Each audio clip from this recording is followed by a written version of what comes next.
WJG Sports. We journal great.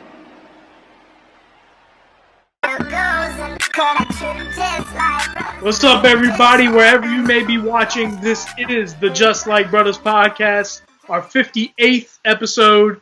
As always, my name is Laika Abibi, aka Striker, here in Greenville, North Carolina. Along with me, as always, is someone I always get confused with. His name is Kai Jones. You might have heard of him. He founded WJG Sports. He's in Goldsboro. And we have a very special guest, Village Christian Academy graduating senior and soon-to-be Columbia guard and the host of his own podcast, the Truey Talks podcast, which you can find on Spotify and Anchor, Xavion McLean. Xavion, thank you so much for joining us, man. No problem, bro. Thanks for having me, for sure. Xavion is one of the smartest people I know.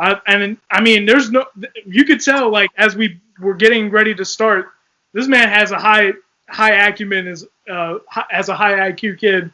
But we'll get right into it, man. How did you get your start playing basketball and growing up in the great city of Fayetteville, North Carolina? Yeah, bro. So actually, I was actually born overseas. I was born in Izmir, Turkey. I'm a product of two military vets. My mom was in the military for 9 years, and my dad retired military sergeant first class. And so I've lived all over the world, and I lived like in Germany. I lived in Georgia, Turkey, as I stated before. But I didn't really start basketball until I was like 10 years old. I was always watched it. I always played in the front yard, but I didn't really start playing organized until like 10 years old. I would say fifth grade. Yeah, that would be fifth grade. Yeah, so fifth grade I played organized. I played like my first like rec league or whatever. And, were you in the States then? Oh no, that was actually in Germany. That was in Germany. Okay. That's where I played, and it was kind of like on the base. They had like the this little rec league, and I played with them, and I wasn't very good, but I was always the energy kid. I always worked really hard, played really hard, and I just had a lot of fun with it, man. And I remember my dad, he never really forced basketball on me, but we were just always basketball historians. Like I would sit there and just watch all types of different games and tapes on different type of players, man, and just go out there and try to do the same things they're doing. And I was always that guy. And that's when I started basketball when I was 10. And ever since then, I've been playing. Right. So when you look at that, what was that like, starting your basketball journey overseas? How was that, a little bit different compared to when you got to the States? Yeah. So for me, it's kind of funny because, we lived on base, so it was Americanized and it was cool. So like, it was the same type of brand of basketball. But for me, I went into that season thinking I was gonna put up numbers. Like as a kid starting out, and there's posts, when Facebook was hit back then for like little kids and stuff. Like I remember putting on Facebook, I'm going in, I'm trying to average 20, I'm trying to do that.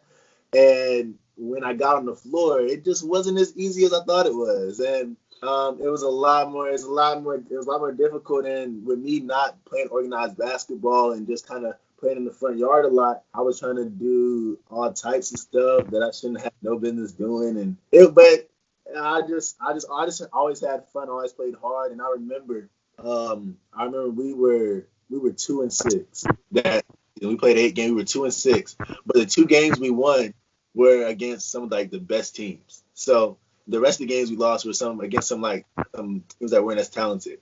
But it was super, super fun. And then yeah, man, I wouldn't be playing basketball if it wasn't for that experience, man, because I had a really, really good experience. And of course I played other sports afterwards, but I would say that was probably the time where I had the most fun because I wasn't worried about having to make a team. I wasn't worried about getting those scholarships, none of that. I didn't even know who other kids that played basketball were. So for me, I was just out there having fun, and I would say it was probably the most fun back then. But when I got to the U.S., that's when it was, because transforming from 5th grade to 6th grade, it's no more, you can pay and play. Now you got to make teams. You got to make middle school teams. You got to make all those type of teams. And we actually moved from Germany. We moved to West Virginia, and we were up there, and for the first time in my life, I tried out for a team and I got cut in 6th grade, and it broke me to shreds, man, because I thought I was the best kid, and I actually got a lot better from 5th grade to 6th grade, and I came in and I actually was the best 6th grader, but it was because nobody knew me. I was a new kid on campus, and everybody kind of had their picks made, because in West Virginia, elementary school basketball is super big, super big. Like you have middle school coaches coming to games, literally looking like, can you come to my school? Because I know you live here, but like it's like that. So by the time the school year starts, everybody kind of has like a good inclination of what the team's gonna look like. So I came in kind of arrogant, like kind of really like overconfident, thinking I was just gonna be straight, and I thought I was gonna make JV easy because the middle school we were so popular. We had varsity and JV in middle school, so I was like, man, I should make JV easy. It's cool. When I saw the list, bro, it crushed me, man. It crushed me, bro. And I remember calling my dad and leaving him a voicemail, and he kept that voicemail for like a few months. And I would always listen to it and I'd be like, bro, like that's crazy. But yeah, I would say that once I got to the US, it became more of a competition thing for me. And it was less fun. That's the biggest difference. Absolutely. So when you talk about, getting cut, how did you come back your 7th grade year, and were you still in West Virginia at that time? Yeah, fact. So I actually lived in West Virginia up to 8th grade. So I was there from the end of 5th grade, like literally right after basketball season ended. We ended up moving to West Virginia. And then, yeah, so I was there from then until the middle of 8th grade. So roughly 3 years. So after I got cut, I ended up playing YMCA League. And I'm playing, and I remember my first game, I had 10 points, but I missed like 5 layups in a row. Like, it got to the point where like my dad just walked out the gym, and I was like, oh, man. But after that game, bro, like I started playing, and that's really when I started scoring like a lot. Like I remember this is games where like I'd go for like, and this is my first time really scoring the basketball. And so, like, I would go for, like, 18, 24, 20, 26. I remember one game I had, like, 32. And, like, I'm playing against kids I know I'm better than. Like, I know for a fact. So, like, it's easy for me. Everybody's like, man, where is he playing at? What middle school is he at? Like, why isn't he playing? And it's like, I was like, I ain't make it. And everybody's like, how? Man, like, how? And one thing about me, even from a little kid, I always hate being an outcast. Like I hate being someone that was underappreciated, and I always like carried that chip on my shoulder with anything. So basketball was one of those things, and like credit to my coach. My coach, he came in first practice, he let me rock, and he was just like, hey, go ahead, do you. And we were winning. So I think that league had 8 games too. Yeah, so we went 7-1. Yeah, we went 7-1, and I remember coaches coming to the Y because our games, right after our games, the Y would open up for like regular, like people come in and play pickup, stuff like that. Yep. So I remember people would come in and they would watch me and they'd be like, oh, this guy's good. Like he should have been on someone's team. And so I think that being cut just put a chip on my shoulder, and it really like made me really like look at it like, okay, like now you're playing to take someone's spot. And you're no longer playing for fun. Even though it was still fun for me, like basketball's always been fun, but it became more of a competition thing, and it kind of started up my competitive spirit, if you could say. So absolutely. Well then, so what led you to Village Christian Academy afterwards? Okay, so I guess we can start back from like when I moved from West Virginia, we moved to North Carolina. And actually, I didn't start out at Village. I started out at Overhills High School. Correct, my fault. Yeah, I started out at Overhills High School, and Reason being is because when I moved here, we lived on base again, and so I went to a school that was kind of on base, and the high school in district was Overhills. So I mean, I went there. We didn't really know too much about like going to schools to play basketball. It was still something that was fun to me. And just like when I had moved from eighth grade, it was literally the day I moved to North Carolina was the night after the championship game of my eighth grade year. Like that game. I remember that game. I had 32 points. Got in the car, came to North Carolina. Like it was like that. So when I came here, it was again like nobody knows you. Da da da. Like it was that, and I'm just the new kid, just chilling, doing me, and like once again, like when I came here, like I saw myself, and I was like, I'm the best. I'm the best basketball player here, and it was one of those things. Yeah, I went and then went to Overhills. I wanted to try out for varsity my freshman year just to kind of show guys like I'm different from everybody else you may have seen. But my dad didn't want me to try out, and he was like, listen, man. He was like, West Virginia basketball and North Carolina basketball is two different things. And he was like, even though you may feel you may be good enough to play varsity. It was like, once again, like these people don't know you. So go ahead and try for JV to where there's no doubt that you're better and make the team easy. Start, get a year under your belt, and then next year when it's ready for varsity, you can go crazy. And even to this day, I blame him because I'm like, bro, like I could have easily played varsity my freshman year and all of my numbers would have been a lot better, and it's your fault that I didn't get the way I was supposed to get it. But nah, I mean, we joke like that all the time. But yeah, so that's what it was, man. I went to Overhills. It was just the school in the neighborhood.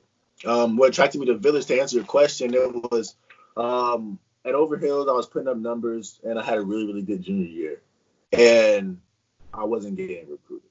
And I remember the only school that had reached out to me was the Citadel, and they were kind of recruiting me a little bit and showing a little bit of interest, but it was never really something that was going to further into like an offer or anything.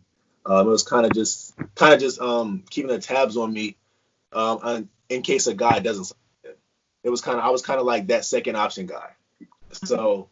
And with me not really knowing how the process works, it's like every time they call me, oh, I'm picking up my phone, I'm answering. I'm like, okay, yeah. Like, are they gonna offer me now? Like, what is it?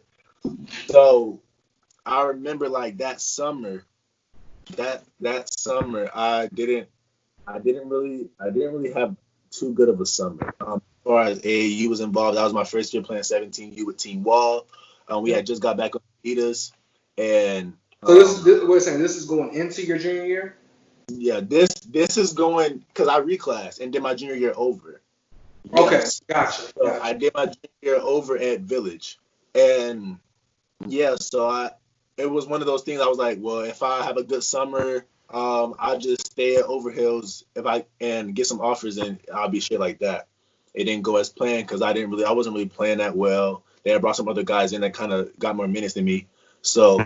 I was like, yes, it's time for a change. I need to go somewhere where I'm gonna be seen and get a lot more exposure.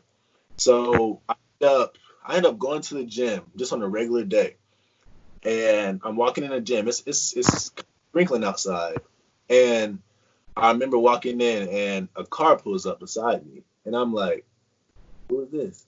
And it was Coach Darden, and at the time I'm like, who is this guy? It's short, bald head dude, just talking. And he's like, yeah, so, like, what school do you know that is known for basketball, like, around Fayetteville? Who runs basketball in Fayetteville? And with me being a kid, like, from Overhill, it's like, you play against the Fayetteville teams, but you don't really pay attention to them that much outside of when you're playing them. So it's like, and you hear about the private schools in the paper, da-da. So the first question I asked him was, I was like, public school or private school? And he was like, it doesn't matter. He's like, what school runs? And that was the time when I think Village had won like 2 straight state championships, and they was kind of going for a third that next year. They were so good. Yeah, for sure, exactly. So, and I knew about it, but it wasn't registering in my mind at the time, and I wasn't really like I wasn't getting it. So the first thing I said was 71st, and he graduated from 71st, so he was like, yeah, I could see, but he's like, we're talking recent, like the past 10 years. I was like, honestly, I don't even know. Like, I'm not familiar. So I'm walking the gym. I end up getting on this team and we're hooping, da da da. And I remember going home. He got my number and everything. I remember some time went by. He actually called me and was like, "Hey," he was like, "Hey, I like the way you hoop, da da da. Come out and let's come play open gym with us." I'm like, "Okay, cool." At first, I was kind of hesitant for. Actually, let me scratch that. This was going into my junior year at Overhills. Facts. This is going into my junior year at Overhills after my sophomore. Gotcha. After my year, my fault. After my sophomore year, and I went to go pick up with the guys. This is the year when they had just got Trey. I don't know if you're familiar with KG. He was there, and that was that. It was that year where they played against Carmel Christian and lost in the Final Four. That's correct. And I remember I went to go pick up with all those guys before the season started, and I was playing well, and he was talking to my dad like, "We want to get him here. We want to make sure he's straight." But at that time, my parents weren't too fond of like reclass, and they were like, "We don't really want him to reclass. Da da da. He still has 2 more years of high school, so he still has a chance to go ahead and make some noise this year." And my mom wasn't for it at all because everybody looks at reclassing as people that reclass for grades, and she never wanted me to look like somebody that wasn't smart, even though I always had a great GPA and all of that. And so I was like, you know what?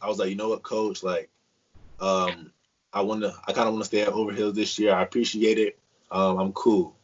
And he was like, all right. He was like, that's fine. I got you. And that's when I had a super, super big junior year. And and it was good. And I didn't have the summer I wanted.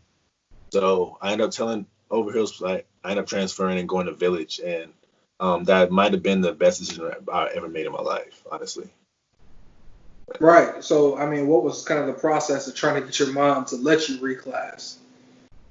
So honestly, it wasn't really a process. She was never for it. She's still not. But like that's how moms work. Nah, for real. Yeah. But like literally, like I had my interview during the summertime. I think a week later, I went to go enroll, and my dad we were talking to the counselor, and she was just kind of like, "Yeah, you guys have really good grades. You have no problem." Da da da. My dad's like, "Yeah, we want to reclass them." And my mom was kind of just sitting there like, I remember she's like, "Well, I don't want him to, but I guess." And so the counselor is kind of at a crossroads, like, what's the decision here? Like, so, and then my dad's like, "Yeah, we want to reclass them." And so, it never really was a process because she always disagreed with it. But in the end, like, she knew that it was for a bigger purpose, and we weren't doing this for grades, and it wasn't the norm. And what people really don't know, like, it was fairly easy for me to go and reclass. Like, all I had to do was say, "Hey, I want to reclass," and they fixed the transcript, did it like that. Like, it's no paperwork, and you gotta wait. Like, it's easy. It's not this big process. So I think that's another thing that kind of made it a lot easier for her to deal with, because it was an easy process, and she knew I wasn't like other kids. So like, as far as the process goes, there was no process because she's still not for it. All right. So once you get to Village, of course, right now you're committed to, you're signed to Columbia. Right. How did they come into the picture, and how did the recruitment kind of change once you went to Village? Right. So I went to Village, and like I said, I reclassed and did my junior year over. And I had a really good junior year. I ended up getting hurt at the most pivotal part of the season. I ended up breaking my finger, and I missed like the last 8 games of the regular season and the conference tournament, and then I missed the first round of the playoffs that we played, which was the 3rd round because we got a double bye. But yeah, so I ended up playing like the last 2 games of the season. the semifinal and the state championship. And because of my injury, I missed out on being able to play in front of a lot of coaches because at that point, like that's when coaches really start coming during conference season, and because our conference is really good. We got Trinity, Village, Northwood, Freedom, so they come out to watch all the games, and they're the best. I'm sorry to interrupt. I was going to say that conference is arguably the best in all of NCISA basketball. I would just say that. No, for sure. Definitely. Like I say all the time, like it might be the best conference in state, regardless of public or private school. Because I would argue that too. I would argue that. All the teams that we have, go far. Like this year, it was us, Northwood, Freedom, and Trinity all in the Final Four of the state playoff. And Northwood winning. Exactly. And so I would just say, like, from top to bottom, that conference is pretty deep, because even the lower level teams in our conference have really good players that could go to other conferences and kill. So that's the main thing. But as far as like my junior year at Village, I didn't really have anything with no recruitment. I had a lot of interest, and it was a ton of interest, and it was the most interest I ever seen in my life. And I was like, well, if I got all this interest off this 1 year and just playing at Village, like all I gotta do is really go in the summer and do what I gotta do. And in the summertime, I was playing well, but it wasn't until July where I started really playing to stand out. And I remember Miles posted something, and he posted like this analytic chart, and it had me up against, and I can send it to you guys if you want to see, but it had me stacked against some of the best like in the nation, and I was up there, and my number, if you would have took my name off and put it against them guys, you would have thought I was a 4 or 5 star, just based off the way I was playing. But so I went into July and really made my mark. I think I was probably averaging around 22 points a game on the Adidas circuit, and playing in the live periods in front of the coaches, I got a lot of calls, and I ended up getting some offers. I would say Campbell was the first school to offer me. I got Campbell, VMI, and Howard all in one day, and that's what blew my mind. And it wasn't until like I would say probably late August, early September when Ivy League started coming into play. But the reason they didn't offer me sooner is because I hadn't did my SAT yet. And it wasn't, well, I did it, but it wasn't high enough. I had a 1080. They wanted me to kind of get into that 1200 range to kind of be amongst their type students. So once I did the SAT and they got word of my scores, and it was kind of up to par with everyone else's, that's when they started kind of contacting me. And I remember Brown was the first school to actually offer me from the Ivy League. And once they offered me, then the others came, and yeah, it was a beautiful thing. Why Columbia? Honestly, when I was going through the entire recruiting process, if I could be honest, Columbia was actually one of the schools at the bottom of my list. Just off the simple fact that it was just a situation where, like, I was like, man, I want to go somewhere and really make my mark, and I want to do it in kind of an area where I can kind of be away from everything and be able to focus. And that's how I was kind of looking at it from that standpoint. But if you guys don't remember, I believe like something had happened. Dang, what was it? I forgot. But it was like a few events. It was like a few events that had happened and involving like Wall Street, and that's when I had got into the stock market like really heavy, and I went on my visit to Columbia. I think it was sometime in September, and it was just so like it was so business formal, and it was just so like professional to the point where I was like, I can't like not look at this school. And when I left my visit, Coach Marlon Sears, he's associate head coach there right now. Yep. He was on my phone, like he's on my phone nonstop, just letting me know like you could do some things here, da da da da da. And looking at Columbia as being a top 10 university in the world, and me being an African American to be able to attend there and really make a mark, uh, it was something I was willing to do. And I remember I told them that I was going to attend there, and they all welcomed me with open arms. And ever since then, it's always been love. So yeah, Columbia is just it's. At first, I didn't want to go for it. The reason that I'm going there is the very reason why I didn't want to go there in the past, because it's like it's big city, big name, like the lights on you, spotlight, like it's a lot of things going on. He wants to be the king of New York.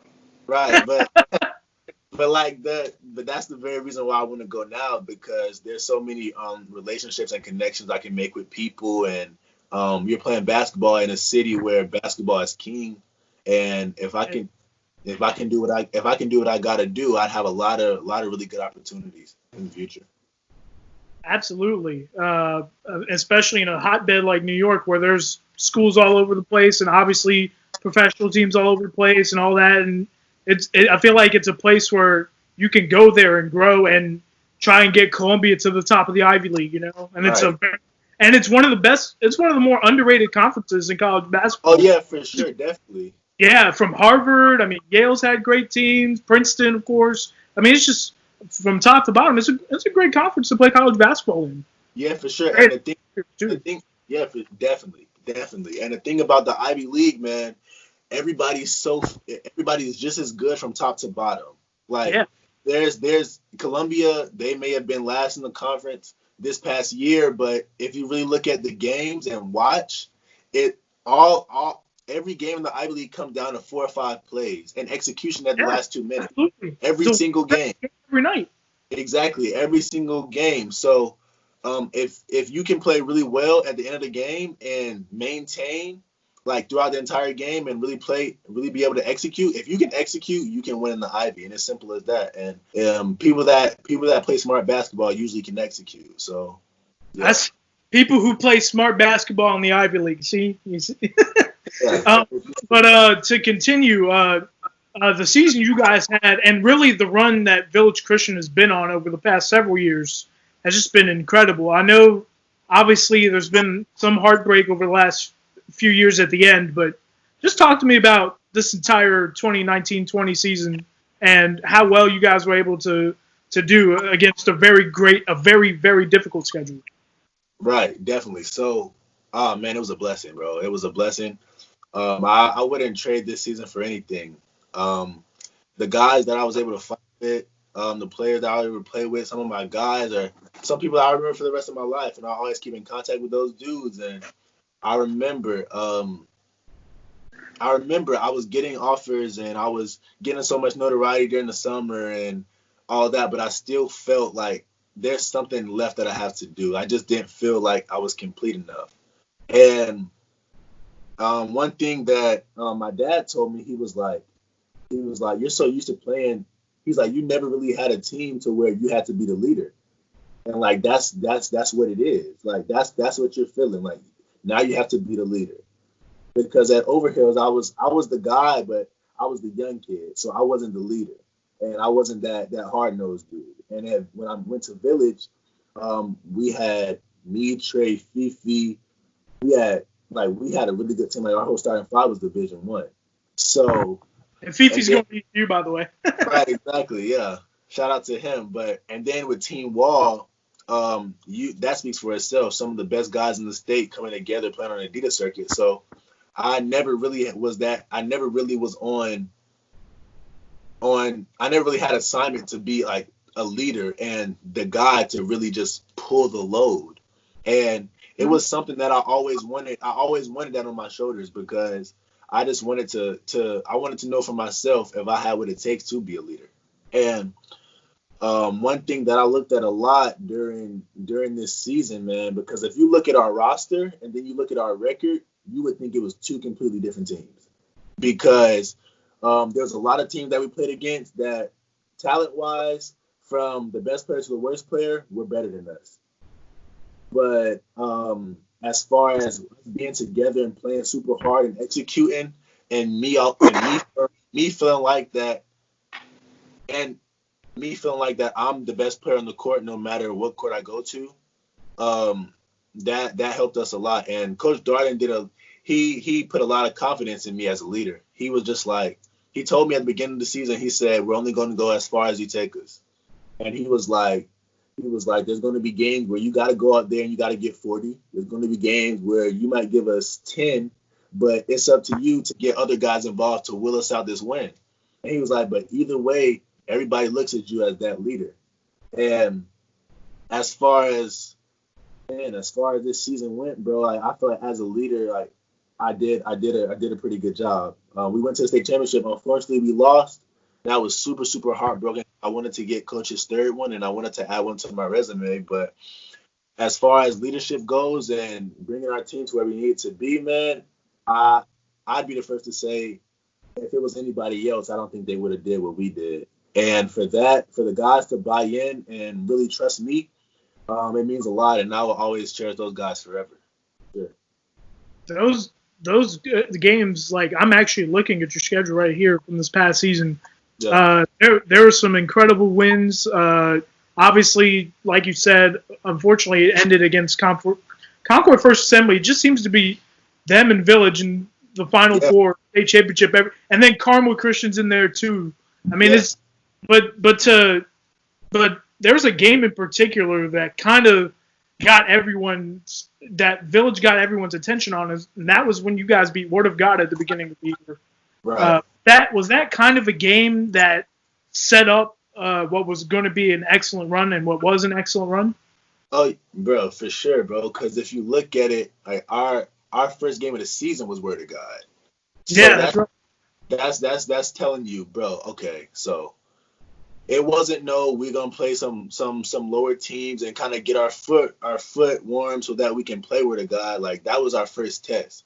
So that showed us like, okay, this is gonna show us pretty much how our season's gonna go. Like, are we gonna go in here? Are we gonna let Isaiah Todd and everybody in company just make a slam mixtape off of us, or are we going to come out here and really do what we got to do and protect our home floor? Because at the end of the day, we was playing at home. It was the first game of the season, and everybody knew where God was coming to town, and everybody was going to be there. So It was just one of those things where everybody came in and bought in collectively as a group, man, and that. I may have had 22, 24 that game, but at the first half, I really wasn't doing anything. Like it really was the other guys. We had this dude named Amir Crawford. He came off and he hit like 3 threes in a row. Then my brother, the first half, had like 10 points, and it was one of those things. I'm like, man, these guys are playing good. I got to come through. And at the end of the game, I remember we fell down as much as 16 in the third quarter. We came back. We just kept chipping away, and at the end of the game, Justin, I threw him up that tip, game-winning tip-in, and that was the game. And we actually beat Word of God twice that year. We actually played them. We played them twice, and we beat them both times. So. Well, I mean, it just felt like from there, like the teams that you played. I mean, you guys have played like teams like Southern Durham, Moravian, Word of God. I mean, and then when the conference, like playing teams like Freedom and Trinity back-to-back nights, 2 Final Four teams, and feel like I'm sorry. Oh no, go ahead. But I really feel like playing a schedule like this really helped you guys grow as a team. Yeah, man, for sure, definitely, because especially with me, I'm used to playing this. I'm used to playing against some of the best people as far as playing on the circuit and stuff like that. And of course we had Justin and we had Josh, and we're all used to playing on the circuit, but it's those guys that they're not used to. They may not play on the circuit. They might not never see a top 100 guy in their life other than on TV or whatever. And when we're playing against top guys and we're playing against them, man, it's like we want them to be able to tell their kids, like when they see them on TV, making all-star appearances, going to finals and being great basketball players, we want them to be able to tell their kids, oh yeah, we played him in high school and we smacked him. And he tried to come to town and run it up, he did it.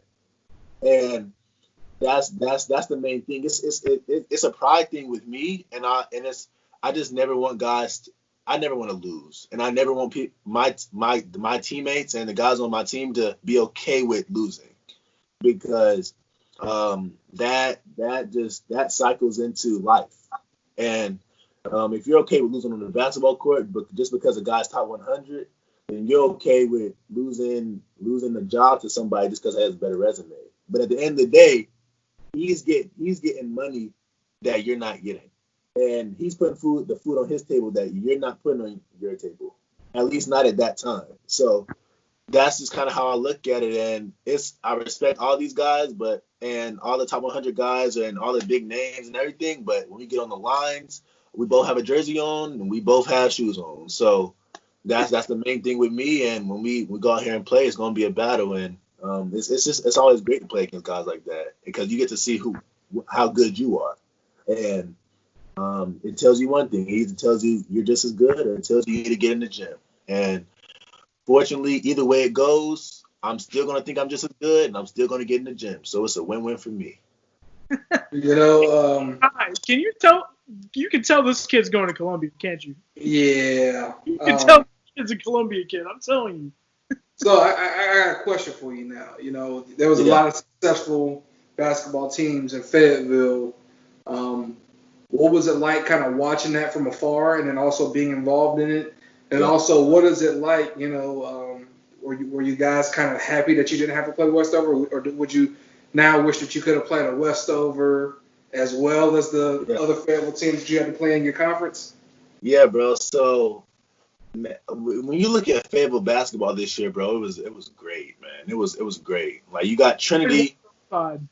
Yeah, I'm telling you, man. Like, you got Trinity for most of the year. They're the team to beat in the state. They hadn't lost the game. They're rolling, and we were I think they lost 3 games, and 2 of the losses came to us. And they were the team to beat for a while. Then you got Freedom, and they're rolling, and it's all of that. And then you got Northwood, and they're doing what they're doing. And then we're doing what we're doing. But then you got Terry Sanford.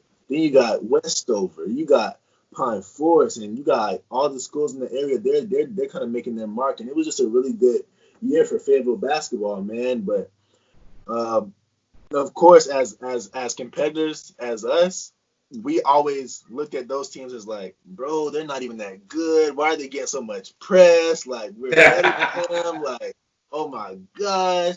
And then there's a little tiny bit of you that's waiting for everybody to lose so that all of it can go away. And yeah, but as far as Westover goes, man, like, they were a really great team, and we wanted to play them so bad. We wanted to play them. We tried to find any type of way that we could fix our schedule to play them, but a public school is kind of different. Once they're set, their schedule, once they're set, is kind of concrete. So we didn't get that chance and opportunity, but it would have definitely been a great game, and it would have definitely been a showdown that people want to see with me and DeMarco. So it was great, but you respect all those teams because they're all doing something well, and you got nothing but praise for all those teams, man, because it was a really good year, and it was great for Fayetteville people to really come out. It was literally any game you went to, you were going to get a good one, and for a lot of areas, it's not like that. So that's something I was really blessed to be a part of, and yeah, man, it was great. I enjoyed it so much. Were you at the last Fab 40? Did you actually get a chance to play against DeMarco and Dontrez? And how important do you think that Fab 40 is to Fayetteville? Man, it was, shout out to Fab 40 and Scout Clark and everybody that connected it, bro. But started it up, and I never got to play against those guys. But I was able to attend a Fab 40 myself. It was after my junior year at Overhills. Directly after, because it's right at when the season ends, Fab 40 usually. So, I was able to go there and play against some really good guys, man. And the amount of coaches, I think that was the camp that really opened my eyes to just college basketball, because a lot of guys look at Division I as being the end all be all, bro. And there's so many good programs, Division II, Division III, NAIA. And whatever you may have, whatever level, JUCO as well. And you got to really look at it, bro, as like they're really offering you money to go play basketball at their school. And it doesn't matter if it's $10,000, $20,000, whatever. They're offering money to go to their school. And if you look at some of these schools, tuition to go there is expensive. Just because they're not Division I does not mean they're not expensive. And when you really look at that and you get to see the opportunity, yes, you get the opportunity to really play against some talented guys, and to be seen in front of some coaches. Yes, it may not be Division I, and of course everybody aspires to be a Division I athlete and go play professional basketball, but there's so many different avenues nowadays, man, to go to being a pro. And at the end of the day, we all want to go to college and we all want to get an education so that we can better our lives. And if you can, all you gotta do is play basketball and be a good citizen around the school and community, and you don't have to worry about paying for that. Like, how could you turn anything down? Like, and the Fab 40 does a good job of reminding people that you may not be getting recruited at Division I, and you may not be a Division I player in people's eyes or whatever may have you, but there's so many other people that will love to have you. And always keep your eyes open, because you never know if that coach gets a D1 job, and maybe you do go D1. But even if you don't, there's no problem going D2, D3, or whatever. And the Fab 40 does a good job of reminding kids and keeping kids humble. And yeah, and I appreciate. I was glad to be a part of it, and I appreciate every part of it, because it definitely opened my eyes to the possibility of being a college athlete. How important do you think, Clark and even Darius Moore, who do a lot of work down there in Fayetteville, is to kind of the culture for basketball around there?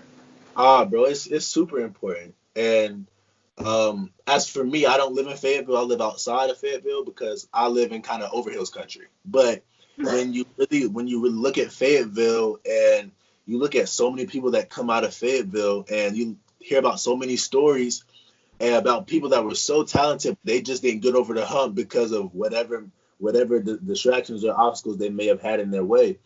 And you look at Darius and Scout Clark, and even some of the guys that come out from the other counties and come in and really observe players and help out and do what they do. Like, it's really good for the area of Fayetteville and the surrounding areas as well, because you always need somebody other than your parents that can talk to you, because every time your parents say something, you don't always listen, but you know that what they're saying is true. But when someone else talks about it, it may reiterate what they're saying, and may get to you in a different way. So with guys like that, man, they're being great role models, and I tip my hat off to all of them, because they're doing something positive in the community, and it's needed. Right. When you look at, kind of talk about community and how great has it been to be, supported by your community and starting your own podcast? Right.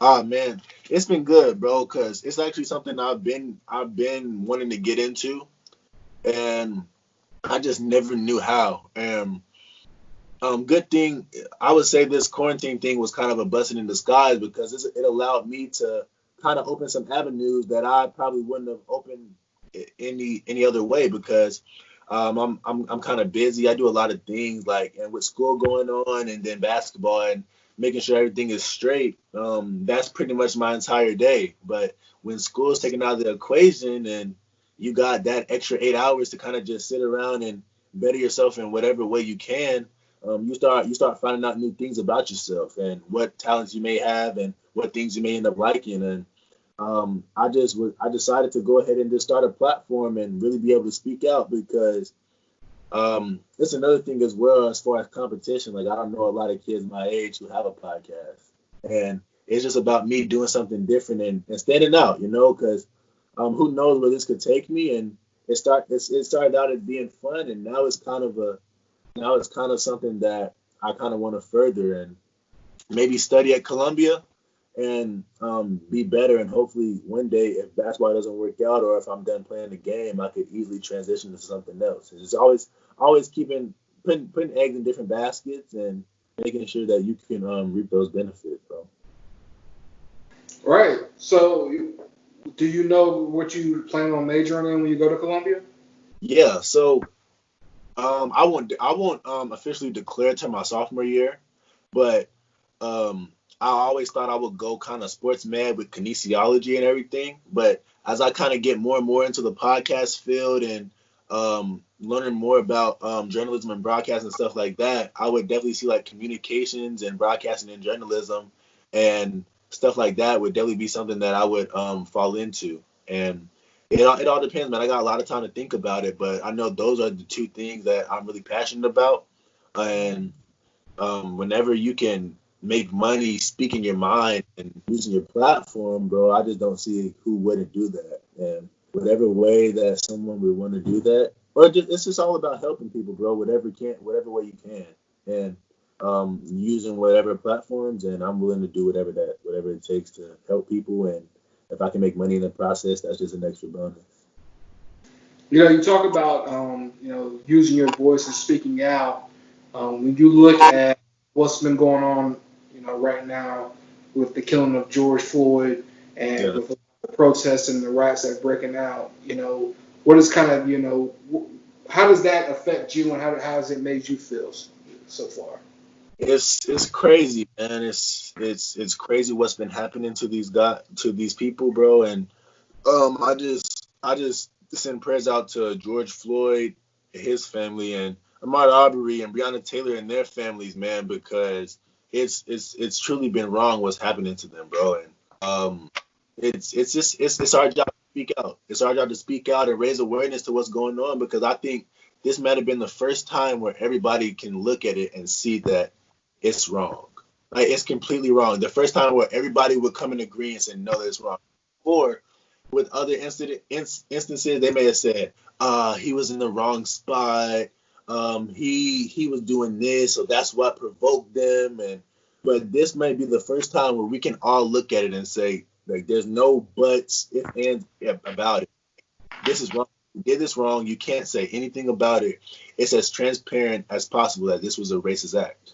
So, and it's just up to us to raise awareness, not only to amongst black people and people of color, but also to white people, because they can reach an audience more effectively than we can, just based off the color of their skin. It's unfortunate that that's why, but it's the reality of it. So we got to use that, use them to unify everything, man, and create this tool that could generate some change, man, because it's been a long time, bro. It's been a long time, and we're tired of it, and something needs to happen.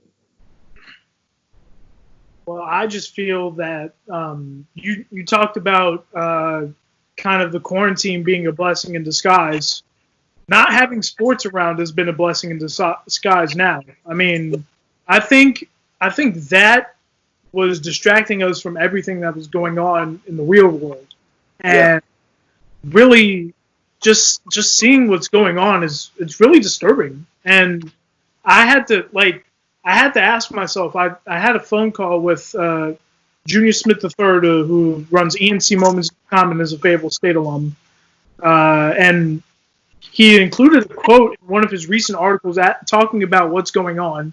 And, I mean, he said it was anonymous, but it was me who said it. And I had to ask him, I was like, am I safe? Like, do I know that I can walk outside and not have to look over my shoulder? Right. Do I have to, like, seriously just live in fear because of everything that's going on? And it's just, like, I don't know, man. I'm really disturbed. And considering that, like, it's just all the riots and all the looting and all the protests. I mean, it's crazy. And seeing how peaceful protests have been treated by the police have been really disturbing. And I'm quite frankly fed up. And I really hate that it can't be peaceful. And I mean, the one thing that really truly resonates with me is that when somebody took a knee peacefully and and peacefully protested what everybody is going crazy about right now. Yeah. The league that he worked in turned their backs on him and pretty much exiled him. Yeah. That doesn't look so bad now, does it? Yeah. Sure. Honestly, what Colin Kaepernick did was the most peaceful thing you could do, and people kind of forgot. It was a Army veteran that suggested that he did that. Right. Yeah. And that's something I think people kind of forgot about. So, and then just from like locally from ECU, like from band members taking a knee, it just felt like like tension on campus. This is just a story from when I was like starting undergrad at ECU. Right. And God knows this. Just seeing band members taking a knee and seeing the entire fan base turn on them, seeing college students consistently like starting trouble, knowing they'll get away with that. I don't know what do we have to do. I think this is the most necessary thing we can do because it's not going to be heard if it's not done this way. Yeah, for sure, bro. And you bring up the riots, man, and everybody that these riots are terrible. Yes, they're terrible. They are very terrible. And I'm not condoning any type of vandalism or anything about that, but it's wrong. But at the same time, and I think about a quote that Martin Luther King said. He said, "Riots is the language of the unheard." Yeah. And yes. Like we was protesting, we were walking, we were marching with our signs, all of this, bro. And that was when Martin Luther King was doing that. That was about 60 years ago. Yeah.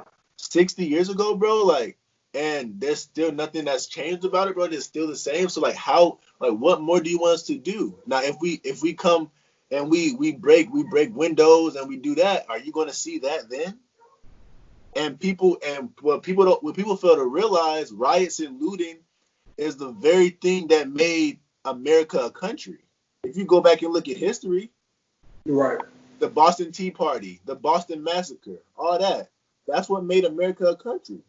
Right. It got so bad to where Revolutionary War. So is that what you want? You want us to go against? You want us to fight? You want us to have another civil war? Like, is that what you want? Like, because if it goes that far, bro, it's the point of no return at some point. Exactly. And when you look at it too, I mean, the thing that I don't think people realize enough when you talk about the rioting and you talk about the looting is when you look at it, we're in an economic, downturn. Right. And as well as people are upset and frustrated. People have been sitting around for months. Somebody said they don't have jobs to go to, right? Right. Because you look at it, people right now are hitting an economic low for themselves, and now they have energy to put towards this because they are angry. So what did you expect? Did you expect peace to still happen when people are economically at their worst and the country has only sent one $1,200 check to these people who need? I mean, you're talking about people who are choosing between rent and food at this point. Yeah. And now you add on this and the racial tension that we've always had in our country, and you add on the fact of the young adults, such as yourself, y'all were just starting to understand the world when Trayvon Martin was happening. I was 18 years old when that was happening. Right. And then that was kind of a awakening of how dangerous the world can be. When you look at it for African American men, and I had been racially profiled, by police.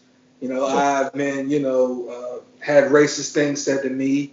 Of course, even one in the college, I had death threats and things of that nature because of me speaking on my opinion. And that opinion was right. And just when you look at it, you have for so long, we've tried the peaceful protest. Now it's like Well, people are upset, people are angry, people are broke, and now they're gonna use that energy towards something that's not right. So if you want to look at that and see how do we change it, you change it by being better people. You change it by correcting policy. You change it through, if you're going to keep the police, reform the police. Has to be from the inside. The justice system has to change. You look at these schools saying, we want to stand in solidarity. Well, solidarity is correcting some of your hiring practices, correcting the way that you admit people in, correcting the fact of, protecting racists and even rapists, man, because we gotta look at the women's side of things too, because women, last night there was a long thread of women who have been sexually assaulted and raped and sexually harassed. So we have to be better as a nation as a whole, not only for just black men, black men and black women, but also for the women as well. We need to make sure that we're creating a safer space and a safer environment for the next generation. Yeah, bro, I definitely agree, man, because I look at it as this, bro. I look at it as I'm getting ready to go into the real world on my own. Right. I'm gonna be away from home. My parents aren't gonna be there. I'm getting ready to start. I'm going into the world as an 18-year-old man. Going to the world to live my life, start my life, and I'm going to a place where stuff like this have happened. You look at New York. There's been people. If you go back and look, there's people. It's New York is kind of known for having a NYPD stop and frisk, the Central Park 5.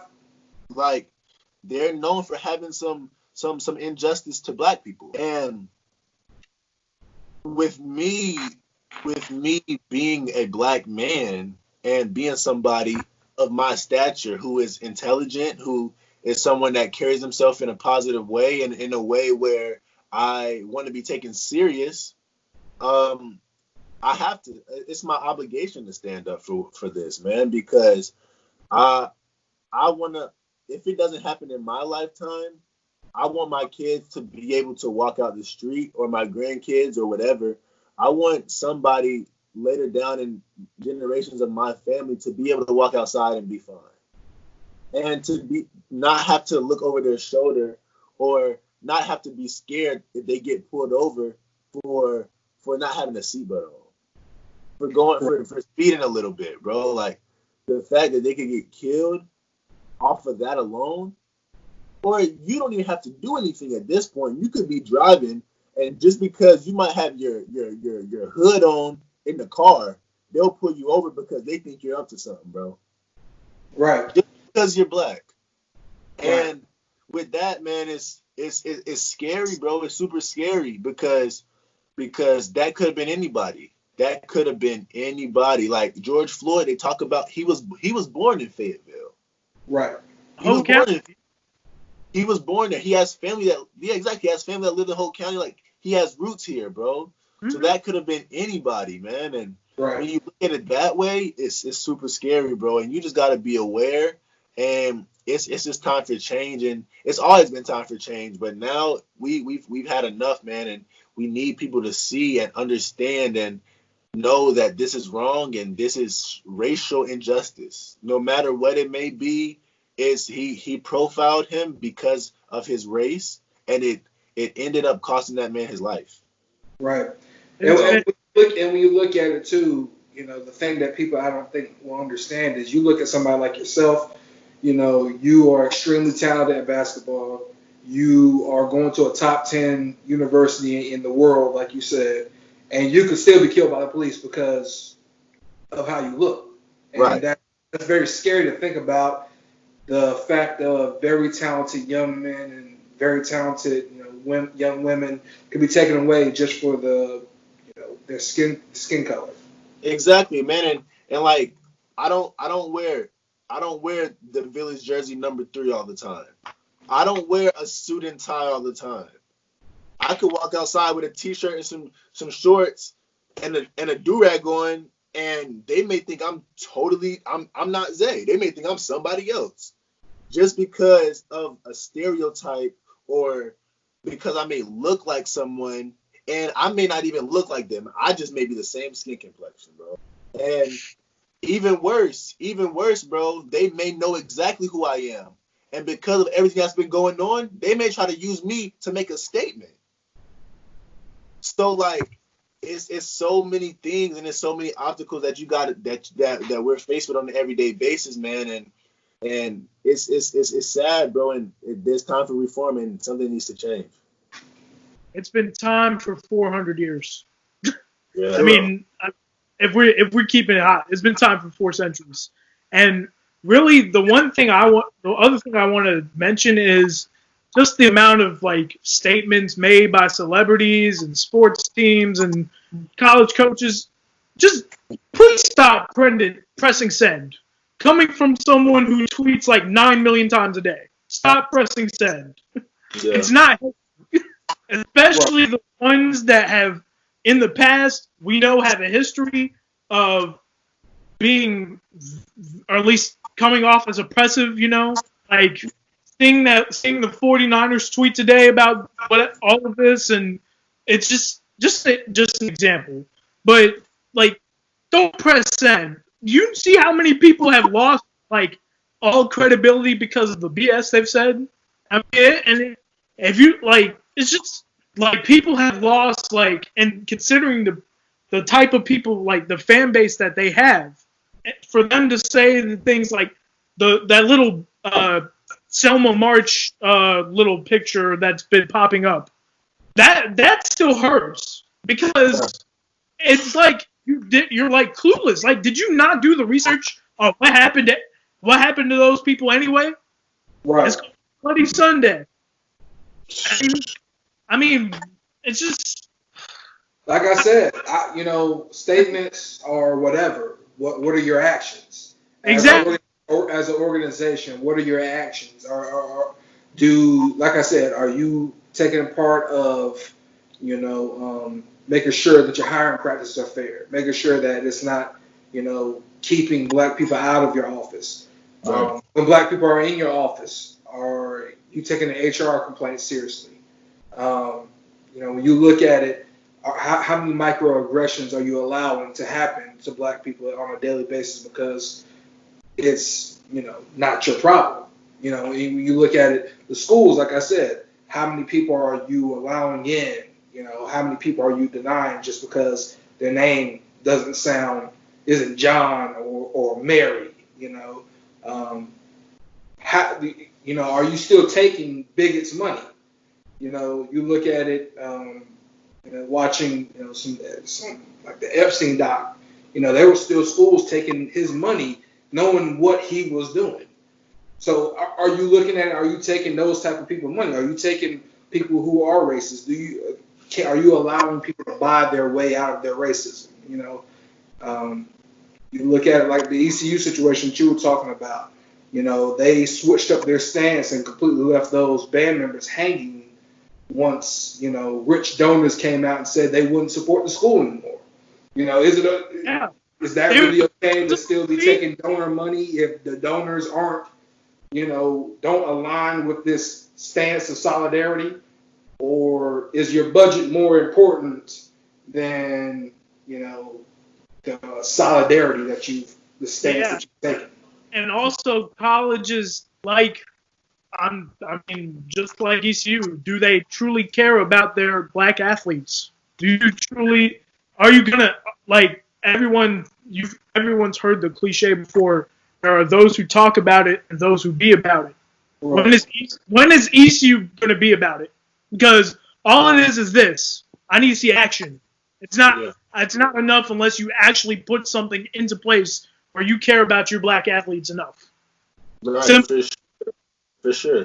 And ECU, it's colleges in general. Because these college coaches are making a profit off of student athletes in every sport.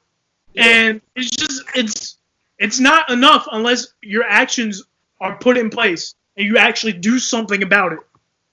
Yeah, bro, for sure. And as far as like, I feel like I'm all for statements, man. Like, I'm all for it. And I feel like if you have social media, you have a platform, you have a voice, you need to exercise it as much as possible. But when it comes to it, like I don't want to see you sharing something and that be it. Like you got to do more. It's so much more you can do, man. There's so many other things that I've done.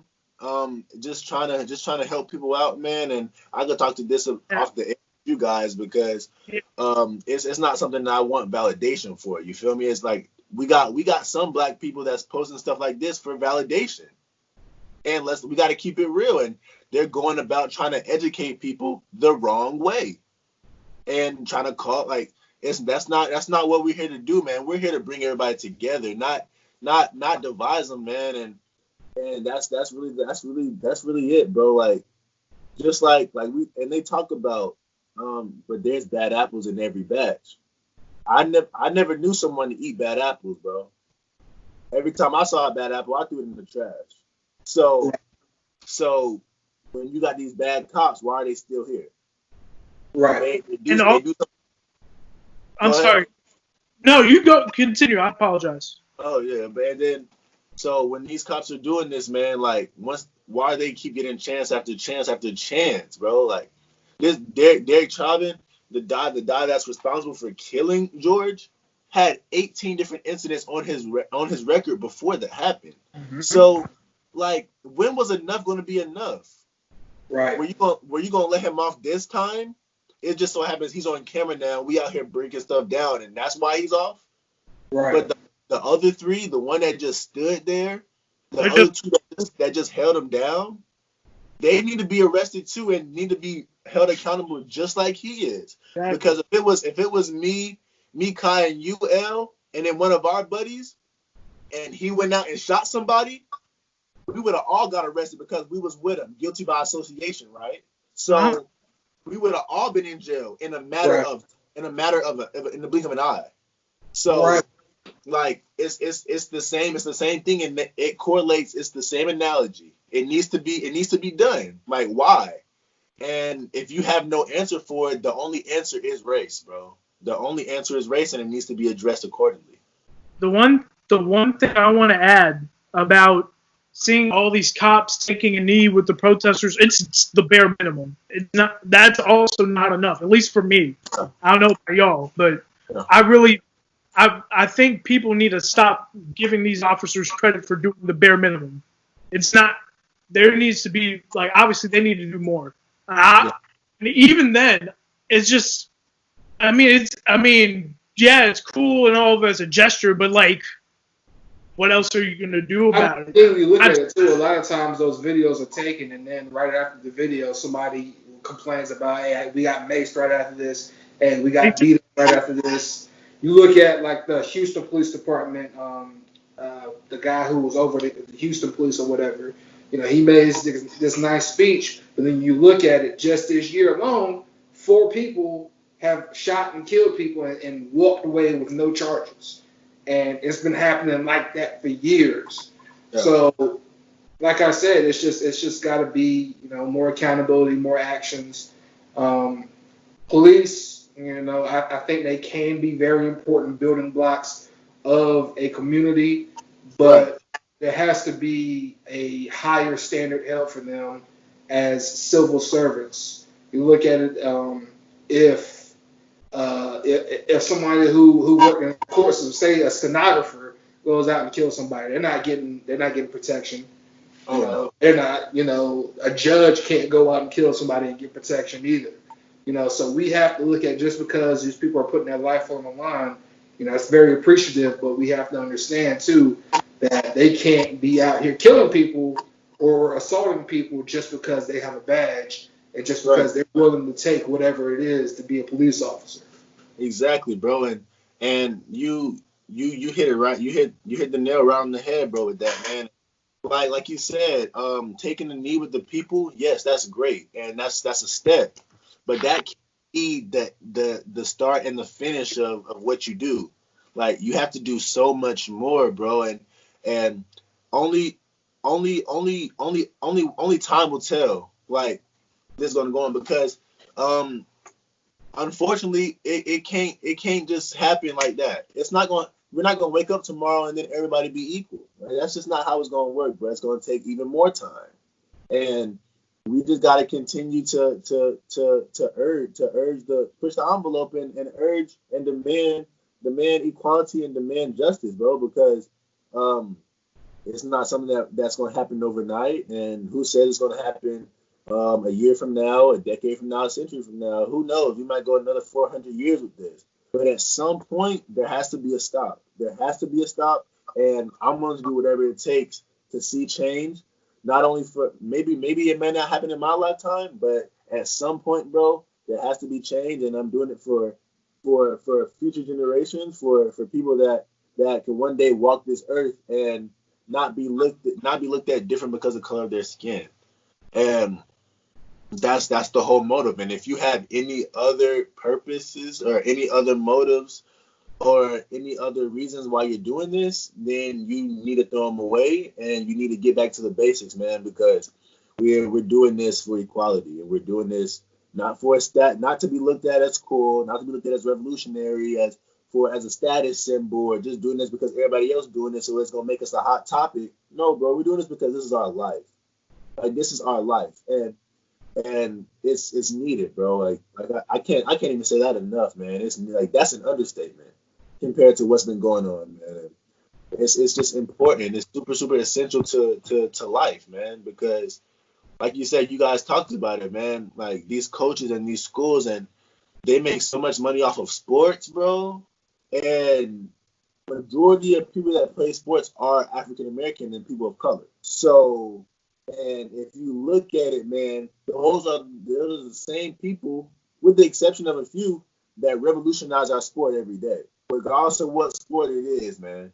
And you're making money off of that person, off of their brand, their symbol, all of that, bro. So you have to respect them. You can't just this isn't just a tool that you just use and for you to make. No, it's not that. Because at the end of the day, we're still human, and we have the same.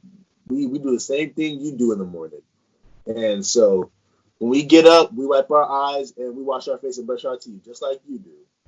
So that's what it needs to be, bro. That's what it needs to be. And to have a leader that's so absent-minded from it, bro, and can just disregard it, but cares more about the property that's being damaged and everything that's going on as far as rioting and stuff, it cares more about that than to acknowledge the fact that this man was killed and change needs to be made. Like, it's crazy. When the country was in an uproar, the White House was on lockdown and he wasn't even in there. Yeah. So like come on, bro, like that should tell you right there. Like, and as far as political views go, everybody has their different political views. I get that. I respect that. It's cool. But when it comes to humanity and it comes to justice and equality and for all, I can't compromise that with anybody. I don't care how close we are, how high you are, how low you are. I'm not compromising that with anybody or giving no. I'm not giving you no slack for that, because if you can even stomach this a little bit, there's something wrong with you, for sure. Right. And I think too, politics for me, if you really care about democracy and what this country is proclaimed to build itself on, then you gotta have a problem with the president saying we're gonna turn the military on peaceful protest. That's automatically destroying democracy right there. That's turning into a dictatorship, and you have to be careful about just co-signing, because there was a lot of people who thought Hitler was doing a great job. Right, bro. And you look at it, bro, and they're letting off tear gas and macing people just to move him out of the way so he can go take a picture. Like, right. You look at tear gas, man. It's banned in war.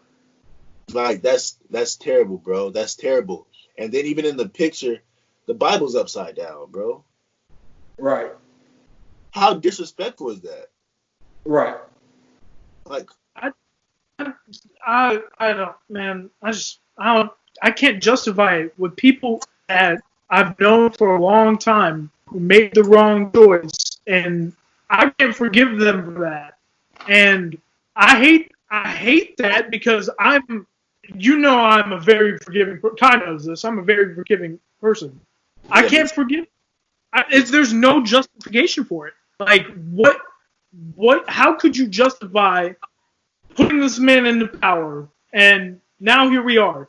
And remember, once again, when it was peaceful, he and a lot of other people turned their backs on the peaceful stuff. And now it's not peaceful. yeah, I I don't know what more I can say about that. yeah, bro, for sure. And it's like this, man. It's like you're in school and someone keeps touching you, keeps touching you, just like this. Even though it may just be this little touch, it's gonna get annoying. You're gonna be like, bro, why are you touching me? Why are you touching me? Stop, stop, stop, stop. Eventually, he gonna keep touching you, and you're gonna turn around and just duff him. Because, bro, I didn't had enough of you touching me. I didn't told you multiple times to stop. You didn't want to listen. So now you get what you want. And then if he get hit, well, in the school system now, you'll get suspended. But back in the day, if a teacher saw that whole situation and got hit, and he tried to tell the teacher, bro, what? You better go sit down because you was provoking him. So like what? Like I don't get it. I really don't get it. But all I know, man, is that we can't do anything. And if you're religious and you believe in anything, man, just pray and do what you got to do, and just take this time to really evaluate your life and really evaluate what you believe in. Because whether you were for Trump, Hillary, Biden, whatever, all of us are here because we're here to live a life, bro. Regardless, for whatever reason, we're here to live a life, and no human on this earth has the right to take that away from us, regardless of what it is. And if you're someone that cares about people, if you care about if you care about yourself, you care about people. I don't care what you say. If you care about yourself, you care about people. And just think about what if that was you. And even I've talked to so many different white people, man, and I always, and specifically some white females, and I told them like this. I said, imagine someone looking at you and turning you away because you're a woman. That has happened so many times, but being black is worse because not only they're gonna turn you away, and by they I mean racist people. I don't mean all white people are not racist. I'm talking about specific people. You guys know that. Yes. So they're gonna turn you away. If you walk away, that's not the end of it. You have to walk away and hurry up and get out of the vicinity because you don't know what's going to happen next. The whole look over your shoulder thing. Exactly. Whereas if a woman is out here and they talk about how women are equal, it's 10 times worse with a black man.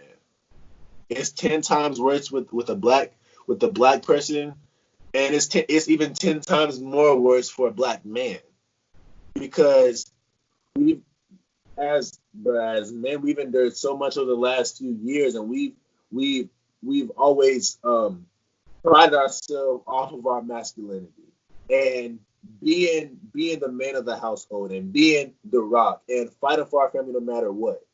And white men are the same way, but as a black man, you have that extra protection gene about yourself due to what's been happening in the past. And a lot of people look at that, and it's scary. It's scary. And just because I look a certain way and I stand for something should not give you a reason to be afraid of me and want to kill me. Because it's gotten to a point where it's like, he might do something to me, so let me do something to him first. That's literally what it comes down to. Whether you're a police officer, whether you're George Zimmerman, whether you're whatever, it came down to he's a threat to me just off of how he looks, the way he walks, what it is. I have to do something to him before he does something to me because I'm scared. Meanwhile, that man he's not even thinking about you. He's just trying to get back home because he may not try to show it, but he's just as scared as you are because he don't know. So with us living in a world of fear like that, all it's doing is just making it worse and worse, bro, because we shouldn't have to be scared about walking across the street, getting pulled over, nothing. Trust me. I've been blessed enough to not have to go through any of that, but at the same time, I've seen people look at me because I was black and look at me a certain way. People with the same accomplishments as me that may be another color, they may get praise, and they're clapping, but when it's my turn to get caught up there, I get a few less claps. So, what is that? I don't. It has to be race, but we can't. This is the first time where it's a black versus white thing, but now we've made it to where it's all of us against racism, and that's how it should be. Trust me, 100%. We know black people are getting done wrong every single day, and that is the issue, the main issue. But in order for change to happen, white people are gonna have to speak on our behalf. Other people are gonna have to speak on our behalf because, like I said before, they can reach an audience that we may not be able to reach as effectively.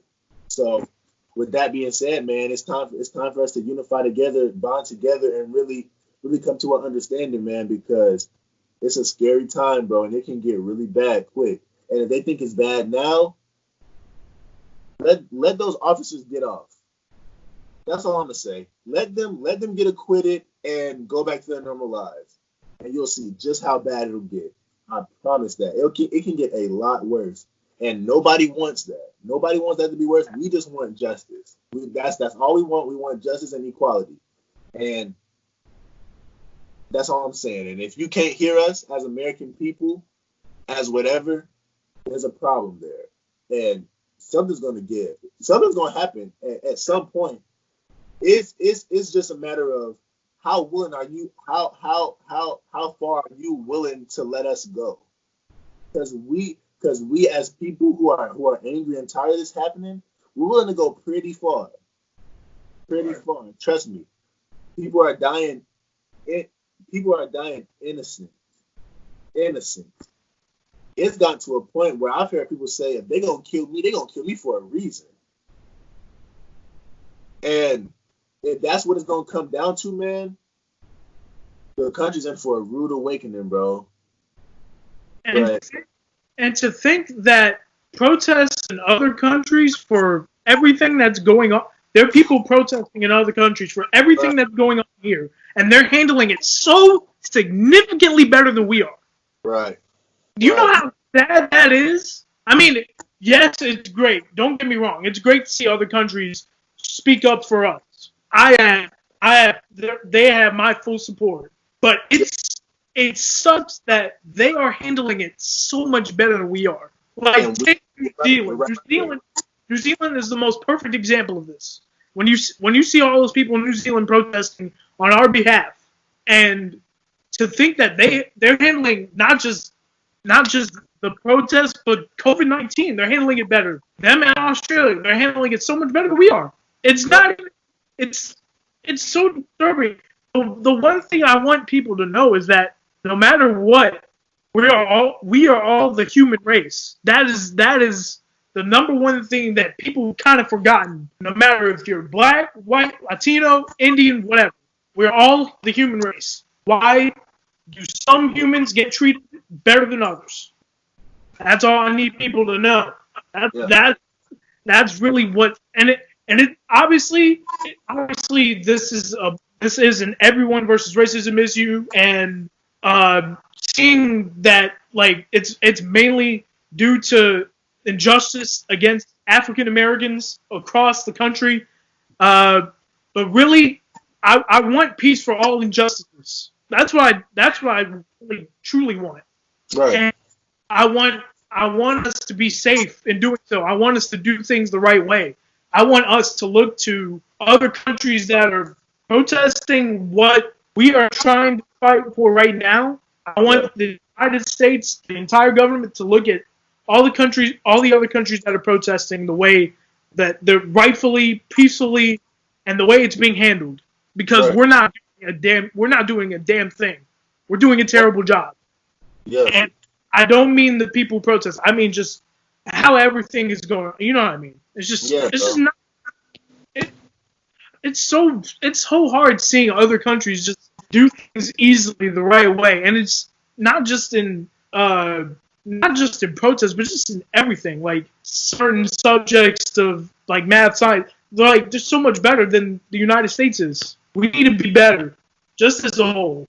And once again, we are the human race, all of us. Yeah, bro. And certain people are being treated better than others, and it needs to stop. We need to be treated as equal. Yeah, bro. And the sad part about it, and the disappointing part about it, is that the potential is there. It is.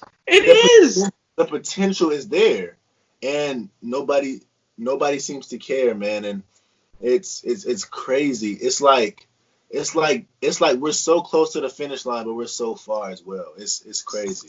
It's like one step forward, 2 steps back type thing. But mostly it's like 1 step forward, 100 steps back. Yeah. Things need to change, or else, like you said, we're in for a rude awakening, and it's not going to be pretty. That's it. Kyle, you got to close the word? No more stay safe, stay dangerous, people. Yeah, that's just how it is. The other thing, I know we've talked a lot about this, and this has been one of the best conversations we've had on the show.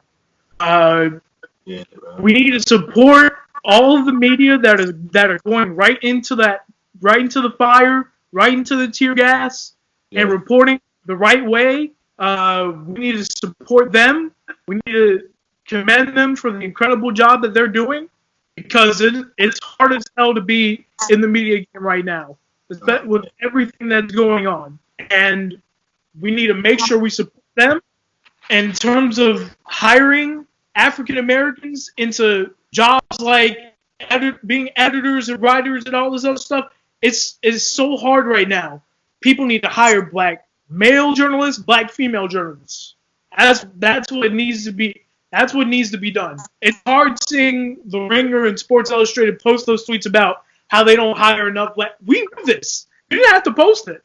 Like, we knew you didn't hire barely anybody. And it's not just there.